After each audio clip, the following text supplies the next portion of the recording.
Sachar committee നിഷ്കർഷിച്ചതും പിന്നീട് വന്നിട്ടുള്ള ഒഴിവുകളും ദളിത് പിന്നോക്ക പരിഗണന നികത്തി സർക്കാരുകൾ മുന്നോട്ട് വരണമെന്ന് മുൻ MP AM Arif Kerala Muslim council ജില്ലാ കൺവെൻഷൻ ഉദ്ഘാടനം ചെയ്തുകൊണ്ട് സംസാരിക്കുകയായിരുന്നു അദ്ദേഹം.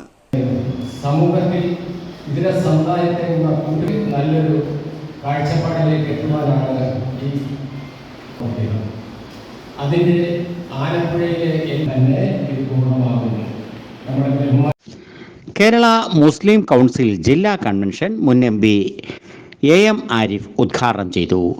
സച്ചാർ കമ്മിറ്റി നിഷ്കർഷിച്ചതും പിന്നീട് വന്നിട്ടുള്ള ഒഴിവുകളും ദളിത് പിന്നോക്ക പരിഗണന നികത്തി സർക്കാരുകൾ മുന്നോട്ട് വരണമെന്ന് AM ആരിഫ് അഭിപ്രായപ്പെട്ടു.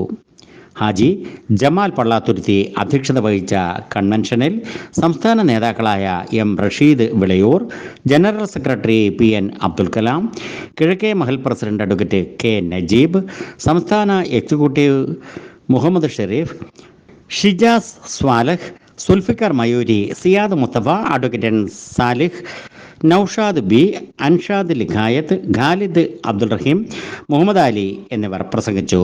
ഉന്നത വിദ്യാഭ്യാസ അവാർഡ് വിതരണവും മഴക്കാല സമൃദ്ധി തെങ്ങിൻ തൈ വിതരണവും ഇതോടനുബന്ധിച്ച് നടന്നു.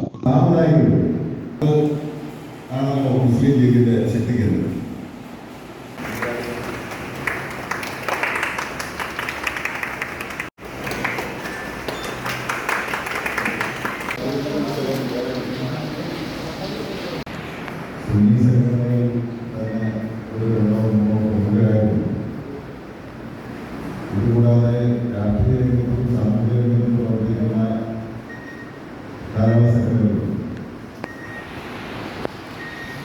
രാഷ്ട്രീയ രംഗത്ത് പ്രവർത്തിക്കുന്ന സംഘടനകൾക്ക് പുറമെ സാമുദായിക സംഘടനകൾ എന്ന നിലയിൽ പ്രവർത്തിക്കുകയും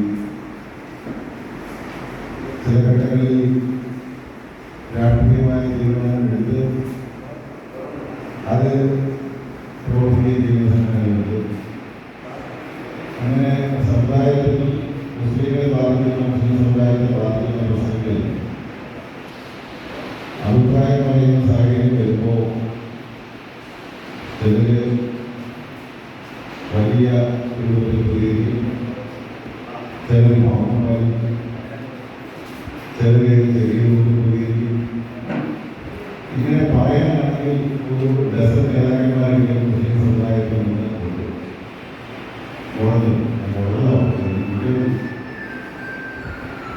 എന്നാലും ഇതര സമുദായ വിഭാഗത്തിൽ നോക്കുമ്പോൾ അവര് ആധികാരികമായി പറയാൻ അവർക്കും അവരുടെ ഇടയിലുള്ള ചെറിയ ചെറിയ വിദ്യാർത്ഥികളെ പോയി പ്രമുഖരായ നേതാക്കന്മാർ ഉള്ളത് ഏതാണ്ട് എണ്ണപ്പെടുന്നതായി ആധികാരികമായ സമുദായത്തിലെ പ്രശ്നം എന്നുള്ളത് പറയാൻ ഒന്നോ രണ്ടോ പേരെങ്കിലും ആ നിലയിൽ പ്രമുഖരായുണ്ട്. അവർ ചെയ്യുന്ന സംഘടനകളില്ല.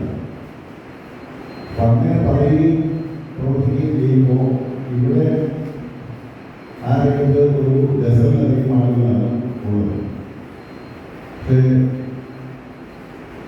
ഈ പറയുന്ന ഒരു ഡസനിലധികം ആളുകൾ പറയുന്നതിന്